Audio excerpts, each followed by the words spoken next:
Good afternoon. It's Friday, the 10th of April 2015. Welcome to UK Column News. I'm your host this afternoon, Brian Gerrish. With me in the studio is Nick Green, and we'll be joined throughout the programme by David Scott, who will be, of course, giving us northern exposure, reporting what's been happening north of the border. But I'm going to say, due to circumstances that have been emerging over the past few weeks, we've decided to concentrate this news programme on the very dangerous changes to policing style, not only in Scotland but also in the rest of the United Kingdom. And we will begin with a short video clip of bailiffs at work with the support of the police in Manchester. Before we bring that onto your screens, let's just check in with David. Are you there north of the border? Yes, Brian, I'm here. I am broadcasting from sunny Perth. Sunny Perth? Sunny Perth. It's beautiful today. OK, well, we're delighted to hear that. Shall we just stick on that as the weather report? That's good news. It's sunny in Perth. Not too bad here in Plymouth as well.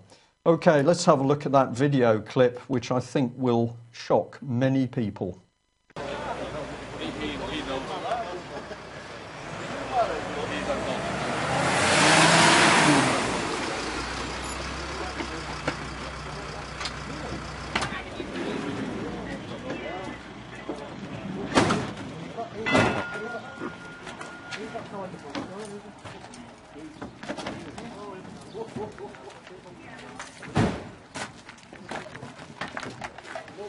Blimey.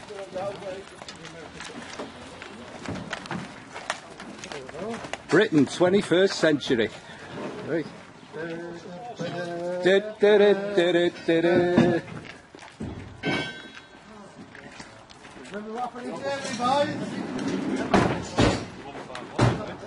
Welcome to the New World Order.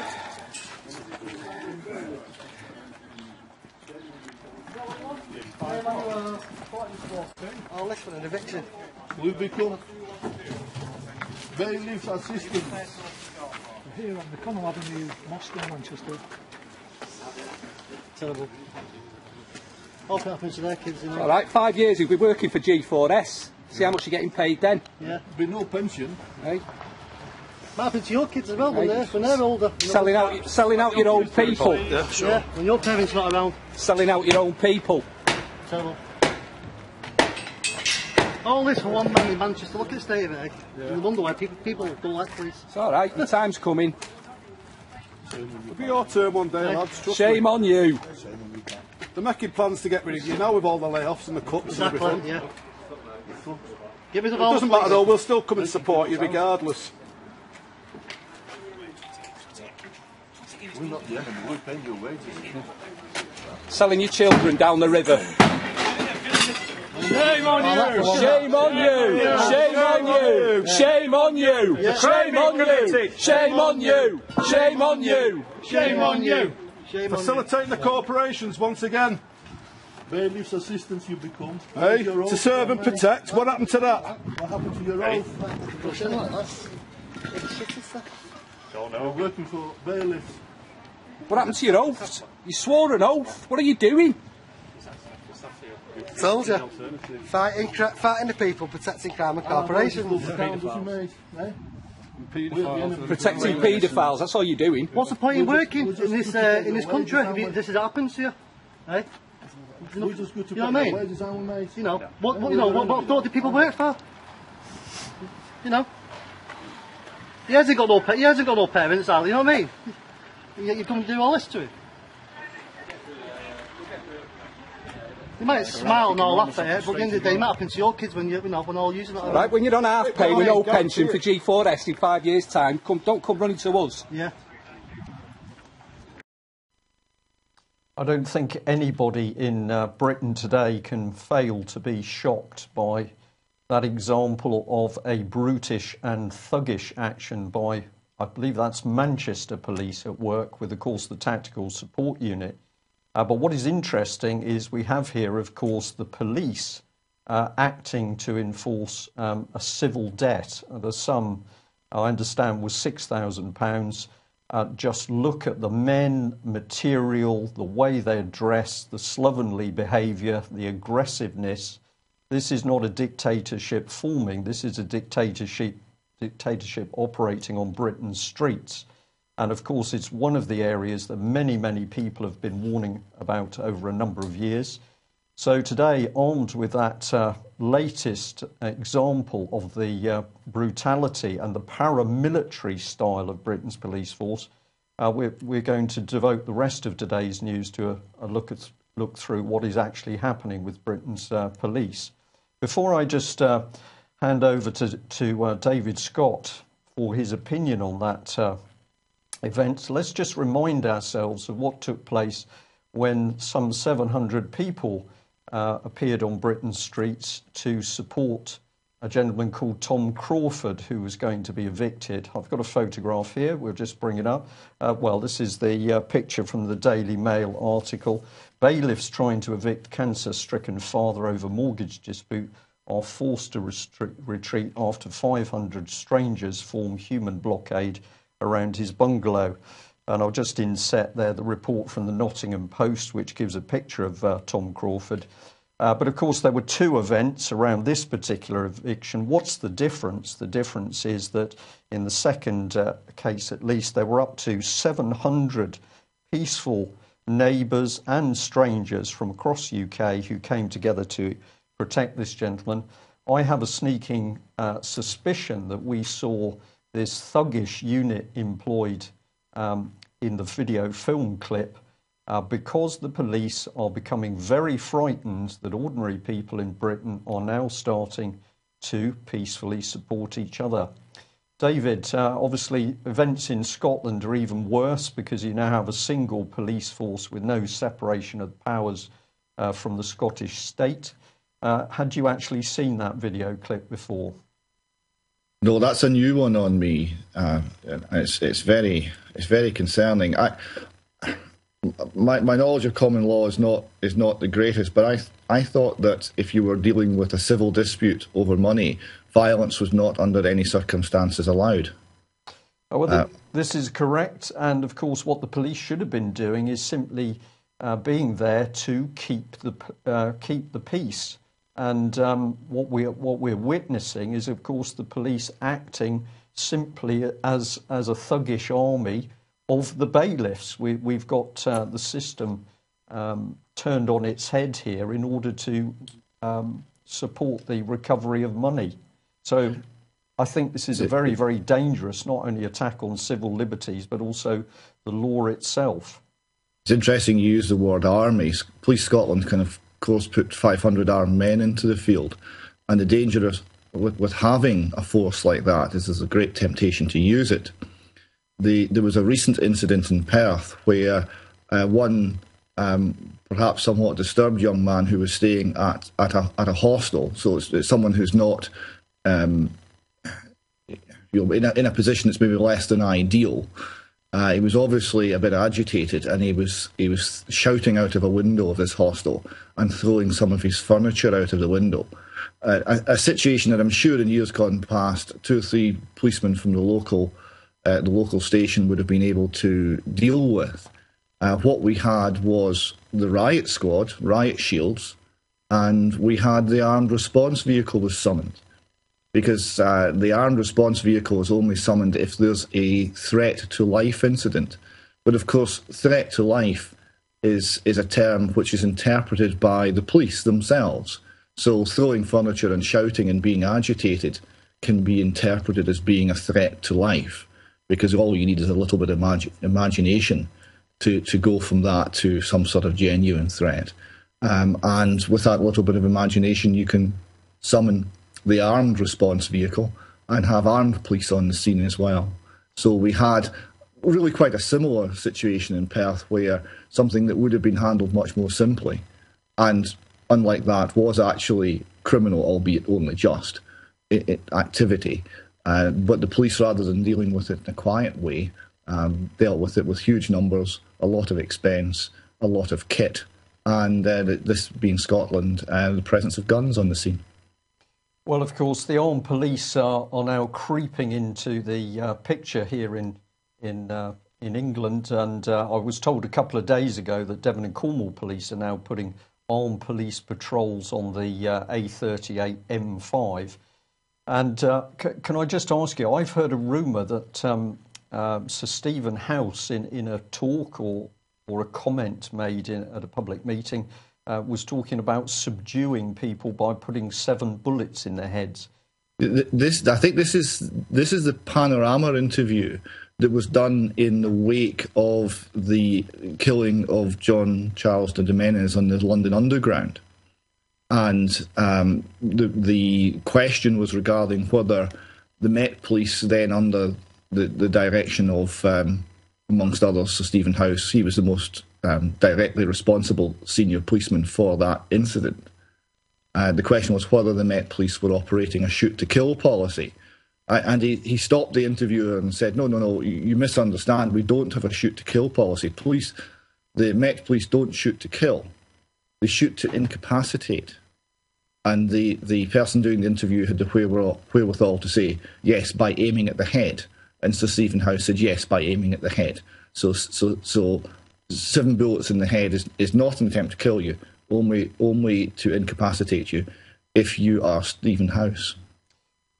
Well, David, this is remarkable, isn't it? What we're getting an insight here, we could say muddled thinking, we could use a term like this, or like that, I beg your pardon, or we could be saying that actually the senior police officers are not thinking in a common sense way. They've lost the ability for reasoned thinking. I believe, personally, there's a reason for that. It's to do with their training. Very interesting that you've mentioned Sir Stephen House with the Charles de Menezes incident, because we're going to be talking later on about Cressida Dick, of course, who was the common purpose senior police officer in charge of counter-terrorism ops. But before we move on towards that, I'll just say that we understand that, of course, British Army units were also working alongside police around that incident with de Menezes. So there was some very, very dirty dealing going on, much of it, of course, covered up by the British state. But if we've seriously got police officers who believe that we simply stop people by shooting them in the head, we've got some extremely dangerous and low empathy people running the police. Well, let's contrast it with this. We've shown this over the last couple of days, but we'll bring it back on screen. This is Sir Peter Fahey, the boss of the Manchester Police, isn't it? And what are we picking up here? Well, the police have been failing. They can't get hold of the paedophiles. And of course, when the police fail, well, nobody's going to be disciplined. And we've got a rather different thing occurring around this lady, Melanie Shaw. So she bravely steps up to talk about her abuse and the abuse of up to 150 other children at Beechwood Children's Home, Nottingham. And with the support of this gentleman, Chris Eyre, Chief Constable of Nottinghamshire Police, charges are cooked up, which means that this very vulnerable lady is back in prison. And we understand she is in Sodexo prison in Peterborough in solitary confinement. So on one hand, we've got police that are bringing these armed SWAT teams, I'm going to call them, onto the streets to deal with simply debt matters. We've got police, the same police, who can't deal with paedophiles. There's something wrong in the police mindset here, David, in my opinion. Yes, and it seems to be located at a high level of senior authority. I was interviewing for the column a chap in Dundee who runs a charity who deals with the victims of child sexual abuse and satanic ritual abuse. A very interesting gentleman called Joseph Lombazzi. He was explaining a lot of examples of this. And one example that he mentioned was someone who'd come up from Manchester who'd been the victim of abuse and wanted to speak to the police, but was specific that she wanted to speak to any police force other than Greater Manchester Police. Why that should be, I don't know. The Tayside Police responded and 2 detectives were put on the case and were making excellent progress. The detectives were first class, the victim was talking, trust had been developed, and a story was flowing, information was being gathered, the case was moving forward. Next thing that happened was those 2 detectives were taken off the case, were put back on the beat, and a replacement officer came on board. The victim had to start the story from scratch. 3 months, very painful work, essentially in the bin. And the authoritarian attitude of the replacement officer did enough to get the message across to the victim that really they should leave it. And the case eventually went nowhere. Now that can only be achieved, as we've heard so often to do with the Met Police as well, that can only be achieved with people in high-ranking positions taking decisions that essentially undermine the officers who are in the front line, perhaps doing very good work. Well, what a better time to introduce this headline, which we've shown before, but we're now putting it into context because we're back here with a report about, this is the Scottish Mail, I believe. We've got Sir Stephen House here. This is the debate over guns on the streets of Scotland. No chief constable can be a law unto himself. And the inset there says, I will decide what to do on guns, not politicians. So we've now got senior police who believe they are literally above the law. They're not even involved in democracy because they can do what they want. And I'll bring up the next one, which you kindly provided for us. This is the Courier. Former senior Tayside officer launches devastating attack on the head of Police Scotland. Are people beginning to pick up on this man, David? Oh yes. So Stephen House has been rumbled, I would say, certainly by the press in Scotland, by some of the politicians, and a fair number of the people are extremely unhappy. In fact, I've seen more agitated, on the streets presence to do with Sir Stephen House, and particularly the guns issue, than almost anything else in Scotland. A comment on the law unto themselves issue. There was a phone-in about the other Police Scotland matter that's really agitated people, which is stopping and searching on a consensual basis children who are below the age of consent. So this practice had been quite common. It had been so Stephen House had assured Parliament that it would stop. It wasn't stopping, and that was revealed through Freedom of Information requests from members of the Scottish press. And this became somewhat of a hot topic. It was debated on Radio Scotland, and they had a recently retired Glasgow police officer, and his attitude was extremely frightening. His attitude was, if someone's needing to be searched, they're going to get searched. It doesn't matter what laws we have or haven't. We will find a way to search that person if they need searched. This is all cases where there's no evidence of wrongdoing or law breaking, and the decision as to whether someone, quote, needs searched is happening between the ears of the police officer without any evidence. That's not lawful behaviour, and the whole attitude was very aggressive, very authoritarian, and very concerning. To come on the matter of authoritarian and concerning, to come on to Sir Stephen House, the article that you showed there from the Courier was a very interesting piece by a former Assistant Chief Constable of Police Tayside. She retired early because she couldn't stand what was happening to the force, and has publicly called on Sir Stephen House to resign for the good of the force. A couple of interesting comments. She's given a quote that apparently Sir Stephen House uses a lot in his own management team in Police Scotland.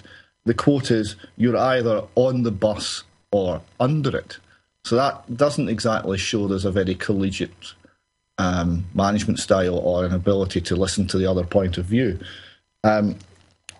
She's also said that despite repeated warnings from her and other officers that visibly armed police officers officers would make people on streets feel uncomfortable, that Sir Stephen House pushed on with the armed officer, armed patrol initiative. And she was further saying that there were quite clear targets for things like stop and search. So we're seeing something that's been driven very personally by Sir Stephen House, and driven in a way which doesn't seem to have. I think we've got a freeze on the Skype feed there, so hopefully we'll be able to bring David back in. I'll just make some comment on what he's been talking about, which is basically Sir Stephen House, the senior police constable in Scotland, making his own decisions on policing issues, policy, including guns on the streets. But David there is intimating that essentially what we're starting to see in Scotland are the police, senior police officers operating outside authority, operating beyond authority. I'm deliberately using that phrase because, of course, it is a common purpose phrase.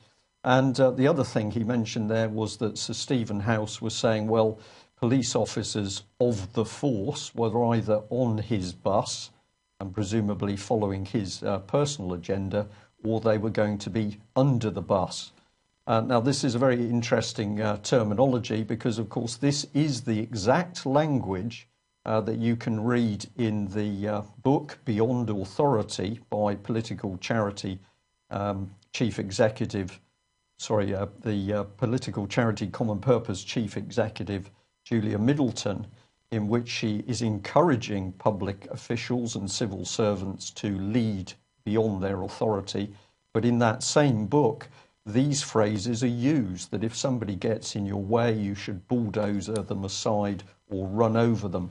So I'm very interested in the subtle parallels here between what we're seeing starting to happen on the streets of Scotland and the police, and what we can show in Common Purpose. And I'll try and connect the dots on that in a minute.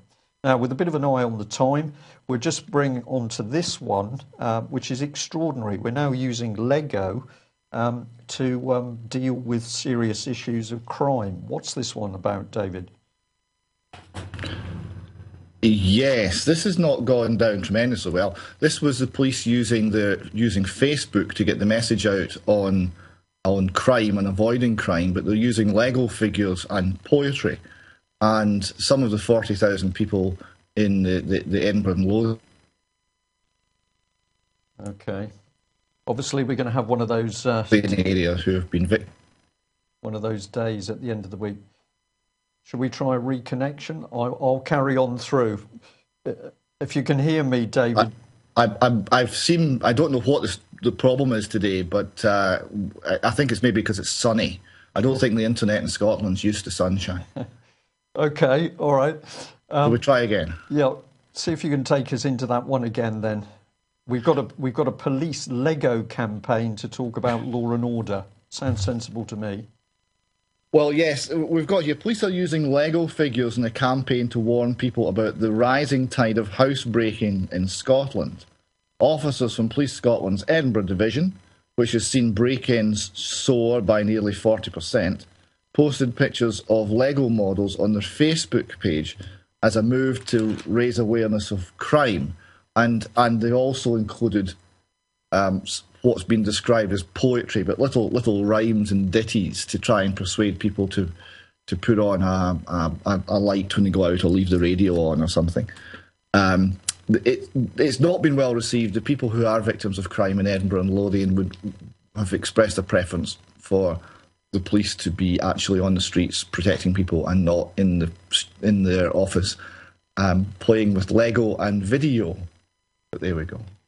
Well, you're smiling while you say this, and of course many people will be smiling. I'm going to try not to smile, and I'm going to say there is something very sinister at work where we've got grown men and women who think they can deal with serious matters like crime and law and order by presenting poems and Lego figures. So where has all this stuff come from? Well, we've got to come back to people. It's not organisations that make decisions, it's people. Let's remind ourselves of a few things. It's election time. We're going to say, is David Cameron fit to be re-elected? Because, of course, the Prime Minister must take ultimate responsibility for what's happening with the police forces across the country. Can we trust this man? Well, we pointed out that it was David Cameron who said more needed to be done to tackle child abuse. But then, of course, it took the very brave MP Simon Danczuk to point out that David Cameron was simply wanting to move on from any talk of child abuse in Westminster, move on, nothing to see. So we have to look at the people that have been governing this country over the last, certainly over the last 30 years. We could go back further, we'll just say 30 years. These people have been responsible for the changes we've seen in the police. So here we are, a little look at what our police men and women looked like back in 1985. And they were doing a job. Some of them did the job extremely well. There were a few bad eggs. But if you look at this picture, at least you get the impression that you're dealing with fellow men and women. They look like normal people, and they're in smart uniforms, and they were upholding the law. So that's 1985, yet by 2015 we've got scenes like this. We've got a semi-paramilitary police force, and of course the bit we've just been talking about is that we've now brought into that armed police. So where has this dangerous change in policing, where has it come from? Again, let's stick on the trail of men and women. And what better place to start than Home Secretaries? So here's Theresa May, MP, obviously currently in post, ultimately responsible for what is going on with Britain's police force, and certainly with detailed knowledge of the training programmes. But of course, she's just one in post at the moment. Many people have been in that post previously over the time period. And these people must have also known what the plan for the police was. So we've got Alan Johnson, we've got Leon Britton. Well, of course, there's a trustworthy gentleman. We've got Jack Straw and Charles Clark. Where's Jack Straw? Here he is, he's coming in. And we can also bring in Mr. Blunkett. And I know that people up in the Sheffield area will be wincing because many of them said, well, Blunkett failed to assist when there was massive fraud and corruption being uncovered within public services in Sheffield. So the changing in policing isn't simply an accident, it's something that's been put together step by step. And before we come back to David, let's just run through this little diagram here.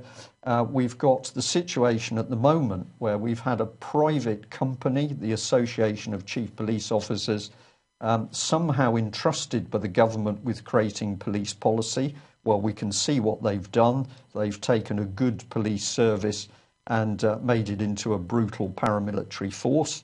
What sort of people have been involved? Well, here we've got one of the former chief constables. Go online and see who these people are and what they've been up to. And we can come in now with a new body, yet another private company, or is it? Because NPCC at the moment doesn't want to answer questions from UK Column as to their legal status. Who've they put in charge? Well, here she is, Sarah Thornton, former boss of Thames Valley Police, widely criticised for her failure to get to grips with child abuse, just the lady to promote as chair of NPCC. I'm going to use the terrible UK Column phrase, you just couldn't make it up, because the evidence is all in front of our eyes. Any comments on the gang there, David?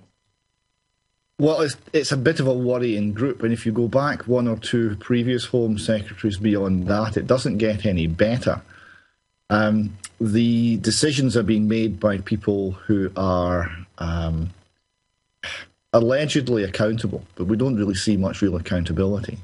And we have to remember that there's no choice in the matter. The public have to really put up with this. If you look at the sort of problems that were being discussed at the recent conference, the British Constitution and UK Column conference in Telford, we had a whole series of people who'd suffered at the hands of the police, where you had police lying quite blatantly and obviously under oath in court, and nothing happened. The court should be down on that like a ton of bricks, but nothing happened. There was no responsibility. They were not held to account. The people who were doing this were not held to account. It's also interesting to see that in the United States, we've had this week, only because of a citizen with a mobile phone with a video camera on it, we've had one policeman who gunned down a citizen for no reason, it would appear, perhaps other than the colour of his skin.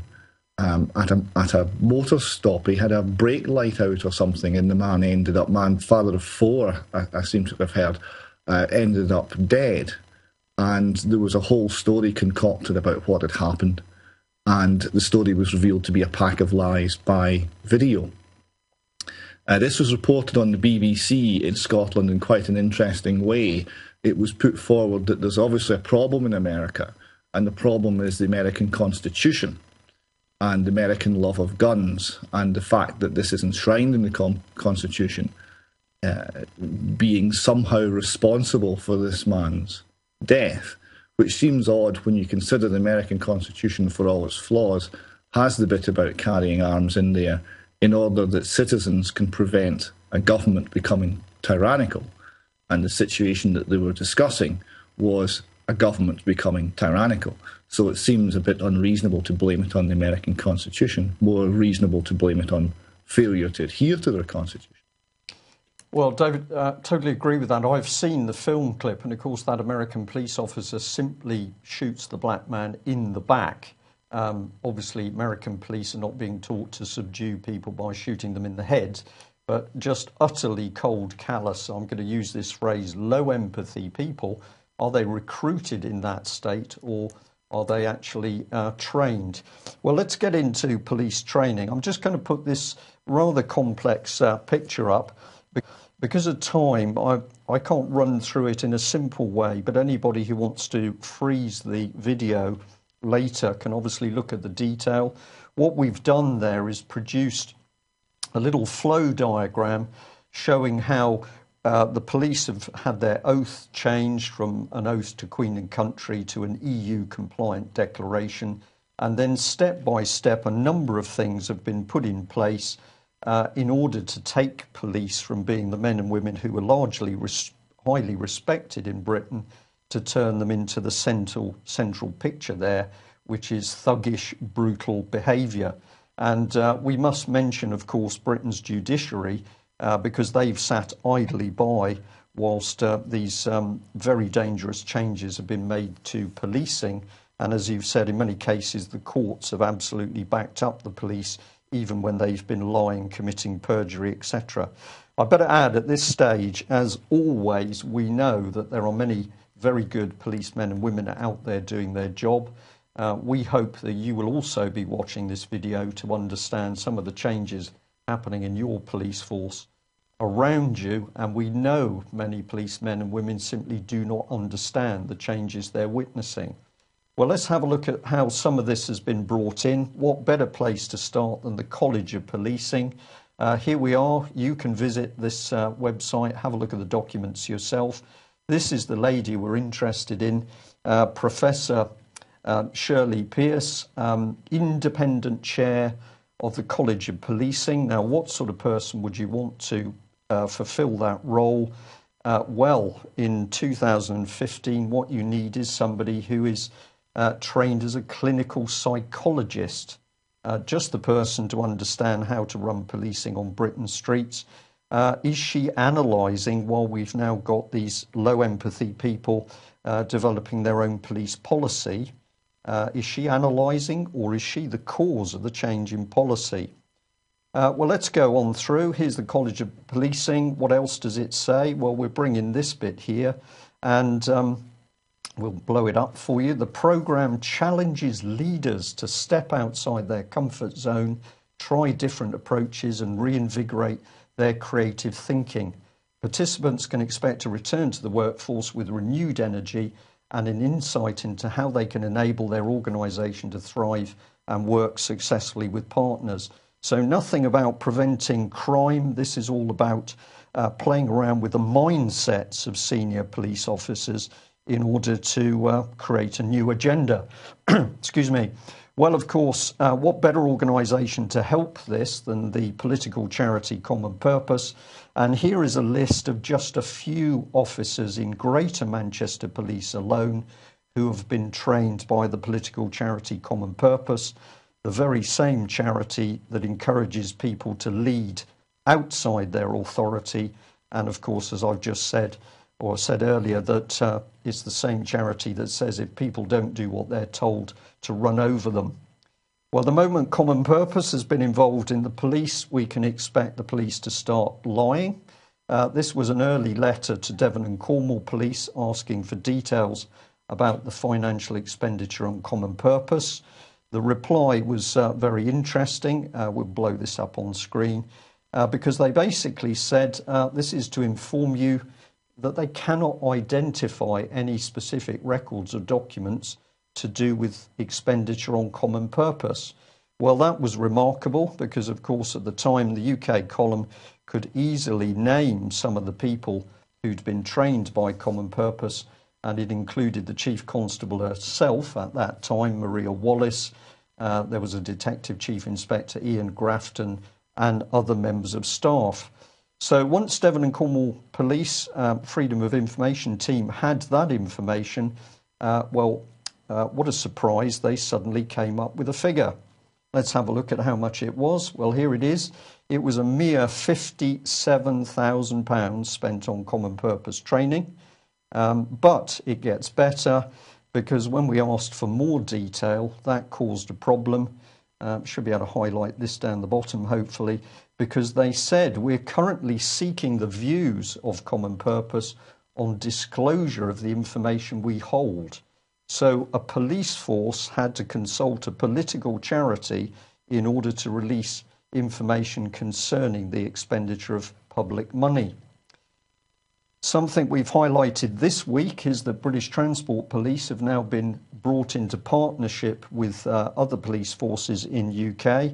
And here was a Common Purpose trained Chief Inspector, Ellie Bird, originally from West Midlands Police, but she later joined the Transport Police. And the moment she did, expenditure on Common Purpose soared. And I'll just read out the figures there. We've got a sum of £42,000 and a sum of £5,500. Why does Common Purpose want to get into the police? Well, it's for this simple reason. Here we've got minutes of a Leeds advisory group meeting. This is Common Purpose Advisory Group. And I should be able to ring at the top. One of the board members is Jeff Dodd, the Divisional Commander, West Yorkshire Police. What did Common Purpose say this police officer's role was? Well, here we are. They said that he, amongst others, was to be the eyes and ears of Common Purpose.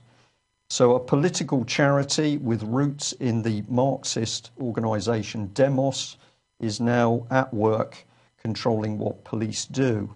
And we'll give you a couple more. Here's West Yorkshire Police. And in a letter about an advisory group meeting, it's being circulated by a senior police officer. Assistant Chief Constable Steve Smith is doing Common Purpose business on headed police notepaper in police time. Well, when we've challenged Common Purpose that they're using NLP to reframe people, of course they denied it. This was their denial, but interestingly enough, at the bottom it actually says, well, don't worry, because we're using methodology associated with David A. Kolb, and I'll leave people to have a look at that.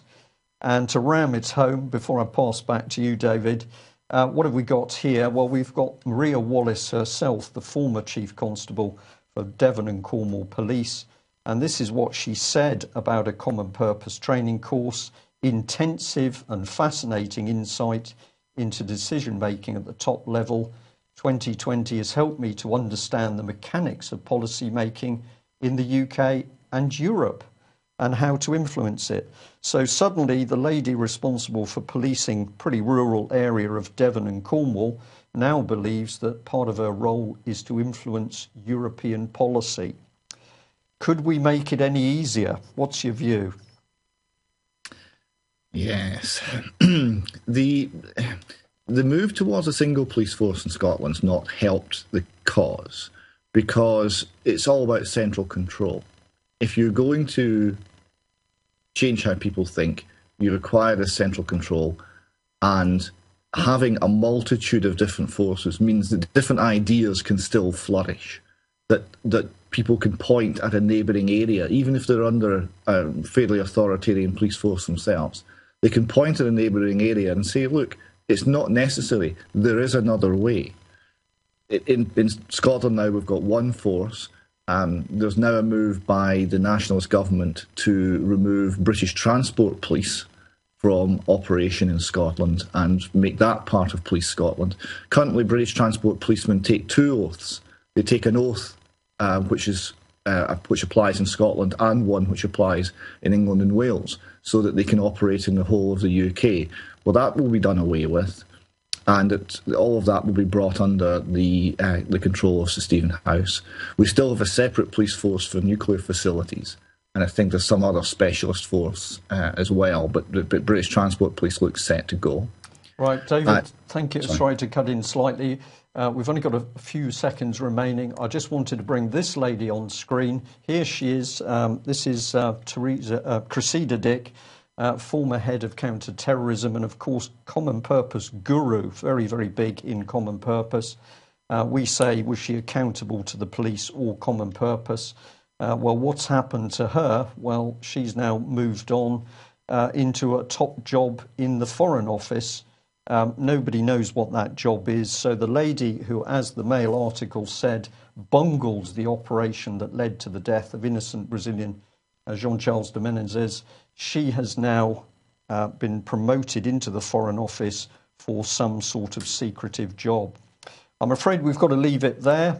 For those of you saying, what do we do about this? The key thing is to be exposing what is really happening, educating people who are in the police force so that they can work to rectify the situation from the inside, and keep blasting this information in the faces of every public official that you can, because the people who wake up to what's really happening can then take the required action to deal with it. Support your neighbours. We need peaceful support amongst people in the country, and we need as much publicity as possible. Don't forget to let the reporters in the mainstream press and media know what is actually going on. Many of them are good people. They're simply ignorant as to what's really happening in the country.